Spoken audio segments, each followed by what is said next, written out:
Update. Husband was killed in a car crash and left us in debt.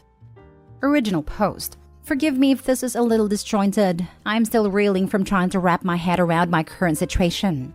My husband passed away very suddenly recently, and in the week since his passing, I have discovered that he was keeping huge secrets from me.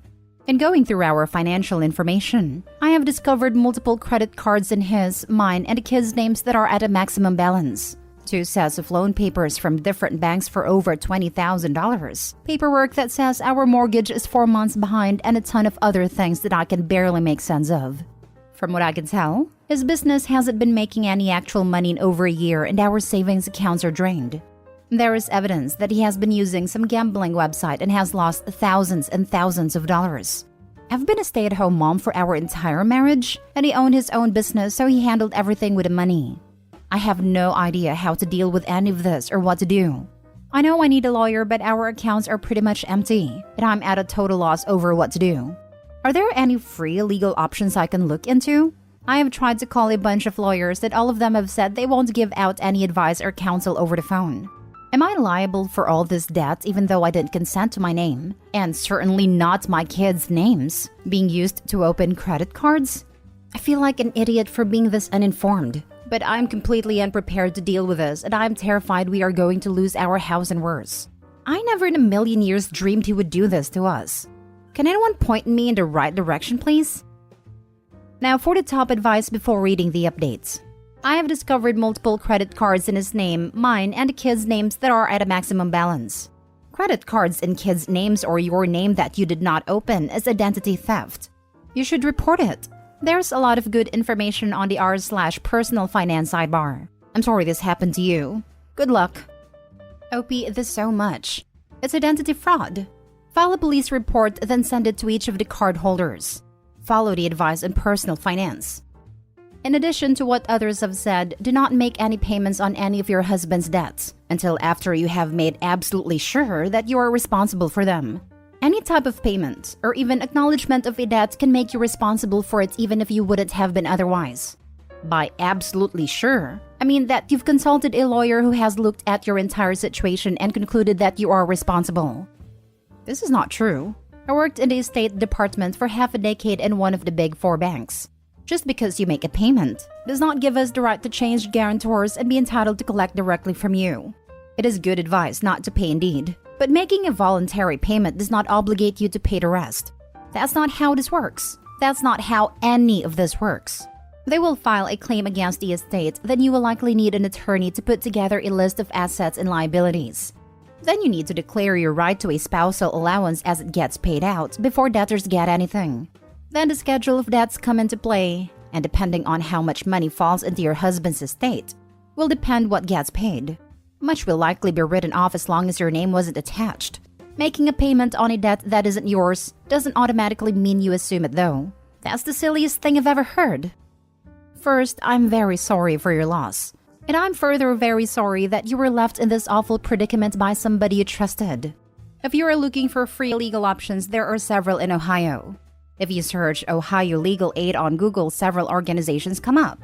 It's going to be a bunch more phone calls, but you should be able to get help that way. Depending on your income, they'll either offer you aid or else they'll be able to refer you to an attorney. You will certainly need an attorney to navigate all of this. I hope also that you have emotional support through all of this. You are going through a lot. I wish you all the best. Now for the first update. I wanted to give you an update since so many people gave advice and said such kind things. First of all, thank you to everyone who commented and gave me advice. I'm sorry I didn't respond to the other post. I was just so completely overwhelmed. I still am really, but I did read every comment and message, and I appreciate everyone that took time to comment. I was able to find some legal help, and we are working on sorting out the mess my family's in. Things were far worse than I even knew when I made my first post. Altogether, the debt that was accumulated is close to $500,000. At this point, I have no idea how much I'm going to end up responsible for. The lawyer has said it could take years to sort everything out. No matter what happens, we are going to be losing the house. I'm working on finding us somewhere to stay before they actually foreclose so we don't get evicted and have that on my record too.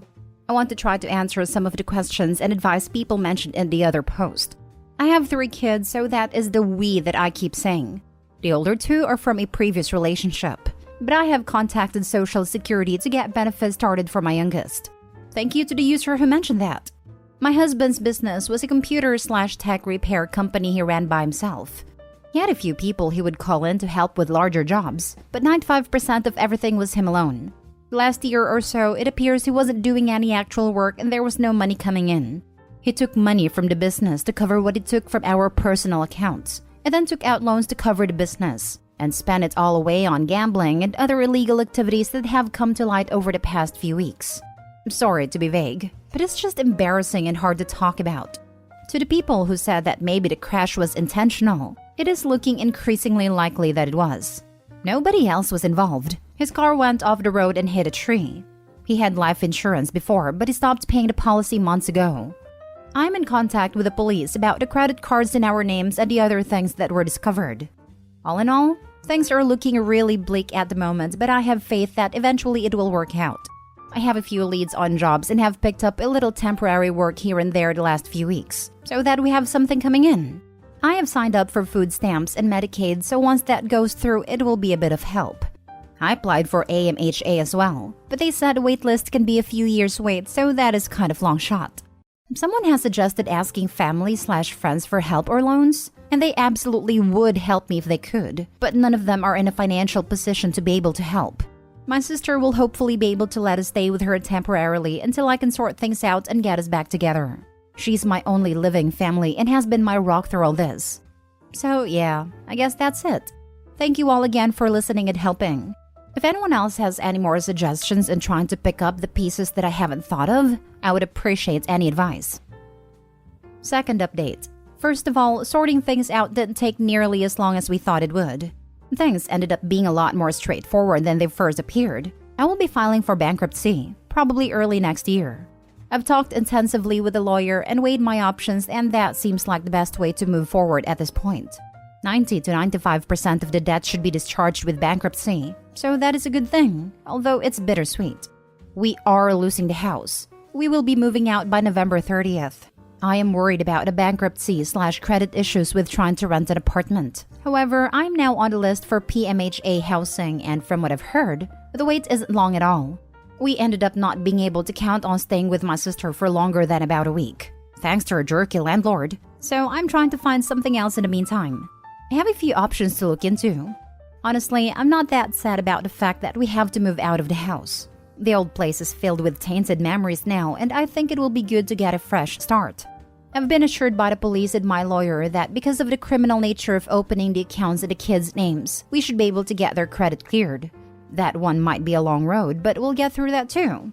My applications for Medicaid and food stamps came through, so that is some definite stress off my shoulders. I made the girls and myself an appointment at a family counselor, which we will be going to next week.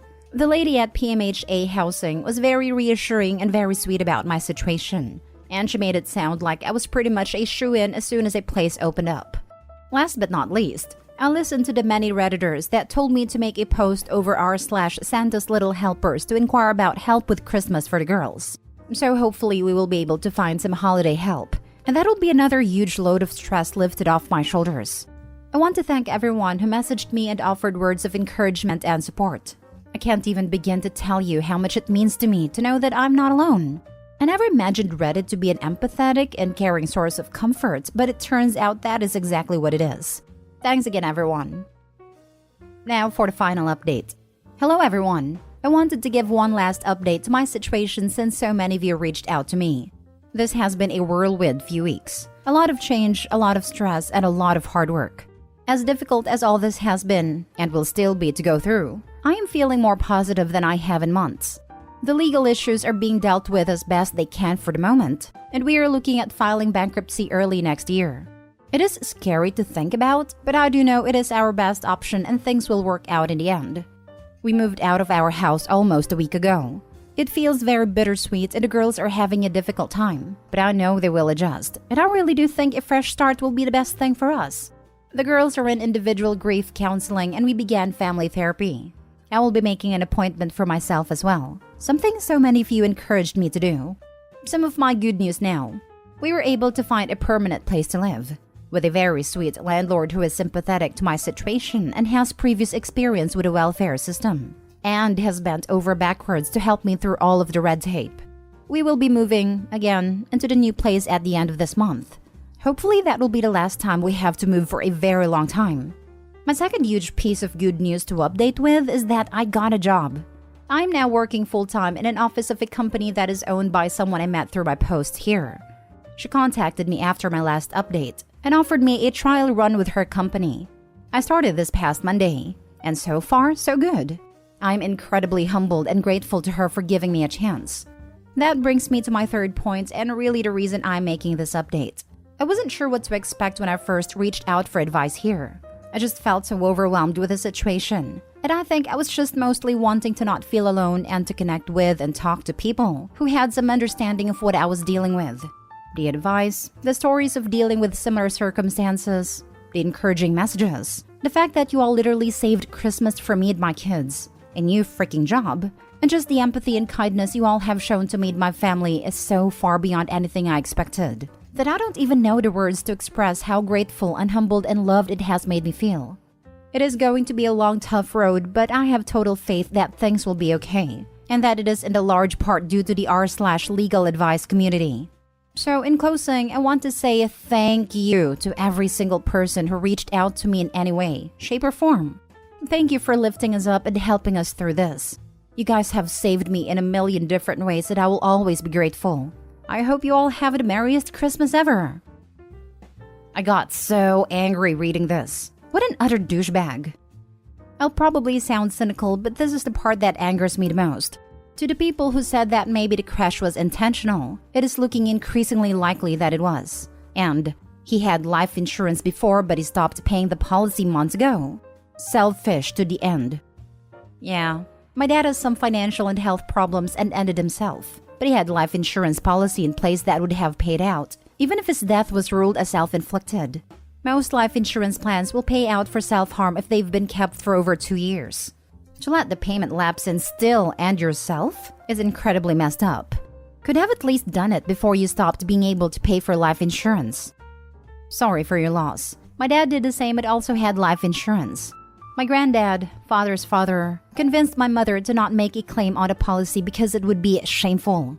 So instead, we lived in poverty while she worked multiple low-paying gigs to keep up with the mortgage payments and feed us kids. Wasn't until she got a new partner several years later that he talked some sense into her and convinced her to look into the policy. At that point, however, too much time had passed to make a claim. She's still living off of my home country's equivalent of Social Security, and I got to pretty much raise myself because she needed to work and there was never anyone home. I can't help but think that despite my dad's terrible choices, he at least thought we'd be set without him when in reality we are not. Now for the last story. He wants the perks of being my boyfriend but doesn't want to commit. Hi everyone. So I need to understand if I did something wrong by telling my ex-boyfriend that after I moved out and our business can run itself, I'll start traveling around the world without him.